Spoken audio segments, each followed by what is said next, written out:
Hi friends, subscribe చేసి video చూడండి friends. Subscribe ఎవ్వరు చేయట్లేరు, వీడియో మటుకు చూస్తున్నారు. సబ్స్క్రైబ్ చేసి వీడియో చూడండి ప్లీజ్ ప్లీజ్ ప్లీజ్. ఈరోజు మనం చేసుకునే రెసిపీ వచ్చేసి పప్పుచారు అండి. పప్పుచారు అంటే మీలో ఎంతమందికి ఇష్టమో కామెంట్ చేయండి. డైలీ అంటే వీక్లీ 1 టైం ఖచ్చితంగా మా ఇంట్లో పప్పుచారు ఉండాల్సిందే. మా పిల్లలు చాలా అంటే చాలా బాగా తింటారు.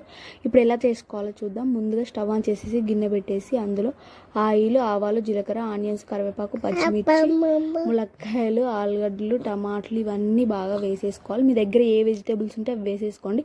తర్వాతకి అల్లం వెల్లుల్లి పేస్ట్, పసుపు కూడా వేసేసుకున్నాక ఉడికేసాక అందులో పచ్చిపులుసు ఒక 20 మినిట్స్ వరకు నానినాక పచ్చిపులుసు అనేది ఆ గుజ్జు తీసి అందులో పోసేసుకోవాలి. తర్వాతకి ఉడకబెట్టుకున్న పప్పులోకి కారం, ఉప్పు వేసేసుకొని మొత్తం మెత్తగా నలుపుకోవాలి. తర్వాతకి మసిలేటప్పుడు పులుసు పప్పు అందులో పోసుకోవడానికి 5 మినిట్స్ మసిలేసాక బంద్ చేయడమే. టేస్ట్గా ఉంటుంది, చాలా బాగుంటుంది. ఖచ్చితంగా మీరు కూడా ట్రై చేయండి. ఓకేనా? ఇంత చాలా thanks. Okay bye friends. Bye చెప్పు.